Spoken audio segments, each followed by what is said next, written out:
We're on the next section, the two hardest of today, and it's very crucial that you understand these two sections coming up. So data engineering ETL is extract, transform, load, and you can see that at the top. So here you extract the data into a database. So we extract some data and we have it, and now we can transform that data in some way, and then we can load it and perform our operations. So I've been saying this for a while, it's just another diagram.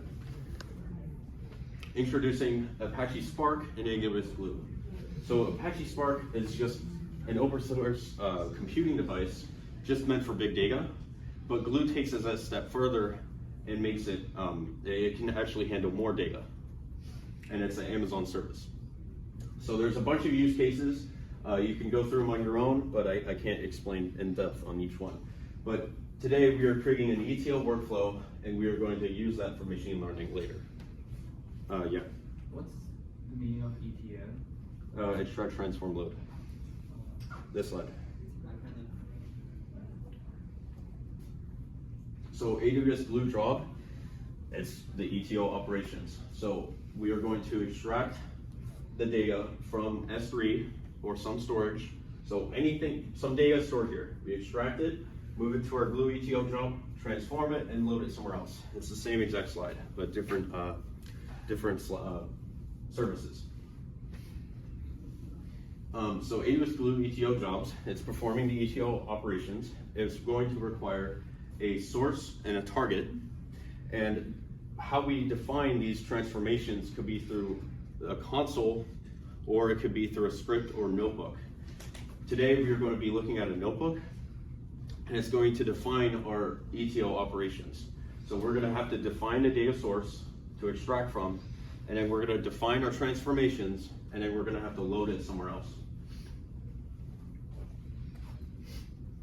Glue dynamic frames is what Glue uses to temporarily store your data, and so how you can actually transform that data. So Apache Spark data frame is kind of like a dynamic frame, if you've heard of that. But dynamic frames can actually just handle more data. And I'm going to switch between a data frame and a dynamic frame because you want to combine the operations of both. And yeah, so let's go through some of the operations, the transformations I can actually do. We can join dynamic frames, pretty simple. We can apply some function to the dynamic frame. We can change the column or the data type, very simple. And there's a lot more. For example, if you had a database and you started to, you had to decrypt the data from there, then you'd have to, you could use Glue to transform that. And now there's something else that we're going to be using. We're going to be using all these functions today. So what this function does is that we have, imagine this is our database here, or our data set, I mean, a small segment of it. And we have the years 2015 and then price variances. Now only one of these, since the year is 2015, the 2016 price variance for stocks is 1 year later in this data set. We will only have one value, and the rest will be not a number. And then same with 2016, and that will be in 2017. We'll apply this function, and it spits out a combined version. So we've essentially taken this, combined it to one column called price variance, and now we've done our transformation.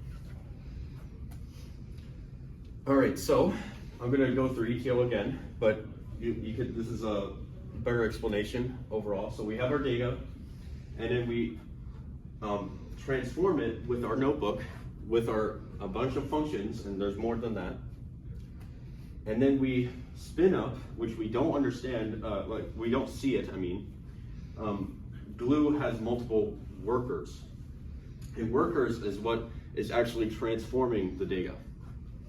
So you actually have to define and code how many workers you want. You could put a lot, and you could put your bill really high, but you can also transform a lot of data. So what the power of this is, we have transformations, and we are going to distribute, start distributed parallel processing.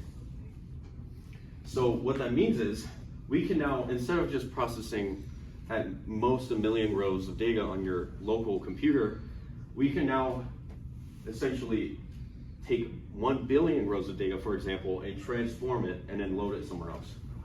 So that's the power of Glue. It's short to write code, and it has distributed parallel processing, and it can handle a lot of data. So then we can load it somewhere else, like I've been saying. So extract the data, transformations, spit up the workers, and then load it somewhere else. So we have covered ETL. Any summary?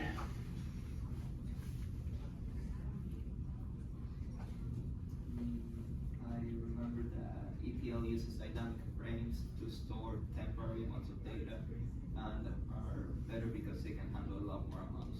Yeah, so Glue uses Glue dynamic frames to store data temporarily for our transformations. So we can start transforming our data directly through code that way. So this is the same slide we saw before, but now with our services that we just learned. So we have some storage system. It could be either DynamoDB or S3, whatever. And then we can extract, transform, load, and then do something else with it. So we're gonna do a quick recap. Data engineers build ETL pipelines. They maintain accuracy and consistency, and they also maintain security. Amazon S3 is an Amazon storage system that can store a lot of data at a low cost. Amazon DynamoDB is a NoSQL database, and it can be used as a single table. It can be used for multi-table, but optimized for a single table. And it's distributed in partitions, and the PK is required. And it's very important that you understand your PK for querying. The problem with the Amazon DynamoDB, since that you can only really query on the PK, there is other ways, but the PK is how you query. And since that's the only way, one of the ways, then it's limited in querying. But that's the downside.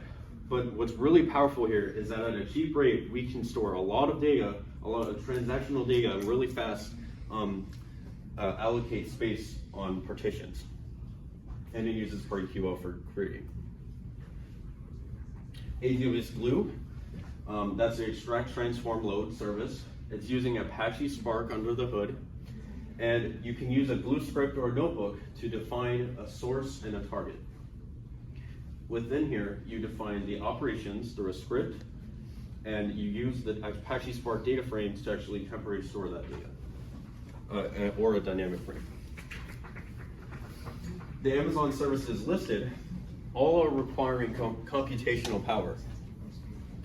But it's key to understand that we spin these services up and they actually do all the work for us. So we are not actually managing the servers. There's a huge server somewhere out there in the world, and there's multiple, and that's where you actually fire up the computation. And Amazon does that for us. And it's key to understand that we are not going to be transforming data with 1 million rows locally on your computer. So how would you do that in a company aspect? You can use something like Glue. So any questions?